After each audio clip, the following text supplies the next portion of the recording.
Texas is big enough to have its own power grid. You've heard of it. ERCOT, the Electricity Reliability Council of Texas. ERCOT covers a large chunk of Texas, including all and parts of all of these counties in East Texas. If there's one person in Texas who knows a lot about ERCOT, it's energy expert Doug Lewin of Stoic Energy.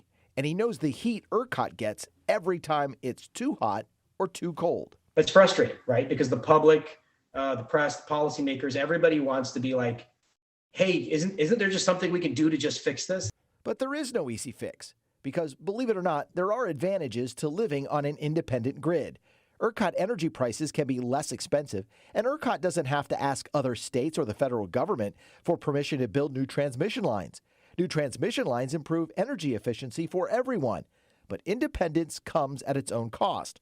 ERCOT could not keep up with the energy demand during the 2021 winter storm.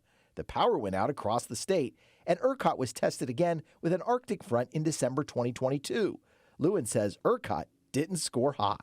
Their demand was off the charts. We have done nothing to address energy efficiency or the demand side of the equation, and they missed their demand forecast by 23% because they weren't understanding, and in those cold wind chills, that electric heat, particularly resistance heat, was just going to run full out all night long. So there's a lot of warning signs that just sort of flashing red lights on the dashboard. Not all of East Texas is on the ERCOT grid. Most of East Texas gets its power from the Southwest Electric Power Company, or SWEPCO. SWEPCO is part of the Southwest Power Pool. You might pay more for energy, but when demand soars, SWEPCO can ask for help. If you're in the SPP grid, then you have more connections to other places, and that doesn't mean you're never going to have an outage, but it likely means that when you do experience outages, you can rest assured that you're going to get your power back at some time that is somewhat reasonable. And here's the thing. As we see more variable weather, hotter highs and colder lows, power outages and shortages may become more common. Lewin sees that in his research. I've taken to saying, we used to call them high impact, low probability events. I think they're actually now high impact, medium probability events. We're seeing them more and more, but they're really wicked problems. And wherever your power comes from, Lewin says the answer to solving energy shortages starts with how we think about it. The things that we need to do are many, and we've got to stop thinking that there's like any one market design change or any one energy source, and that goes for energy efficiency, it goes for battery storage, it goes for solar. Like, none of these things are the thing that will solve the problem. And I think the quicker we get away from thinking like that, the better. So what can we do? Lewin suggests being proactive. Call your energy company and ask them about energy efficiency programs. For instance, is there money available to add insulation to your home? Think about it. Insulation makes a big difference. Think of it like this thermos. We put hot liquids inside, and then we insulate that liquid. It stays warmer longer, just like your house if the power goes out this winter. You can get more on this story at cbs19.tv.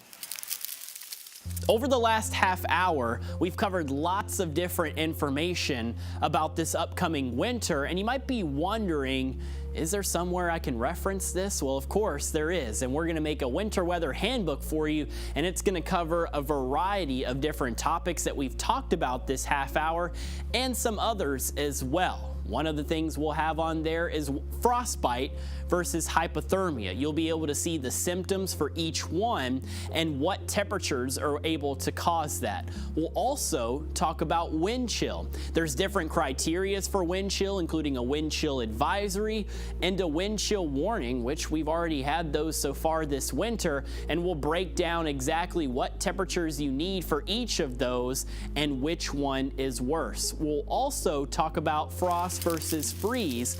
You saw the explainer a little earlier in the show. We'll talk about exactly what a frost advisory is versus a freeze warning and which one of those are worst as well.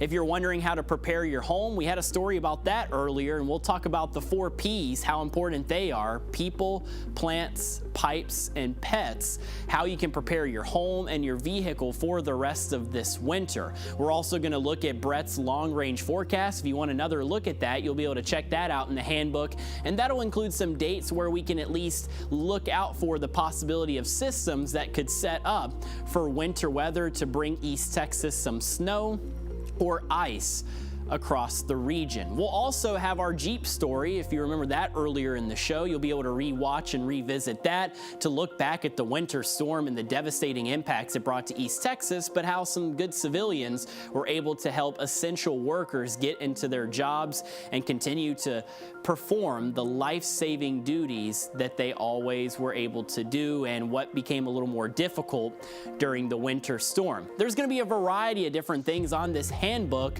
so if you want to ever reference that, well, we'll have an article for you on our website, cbs19.tv.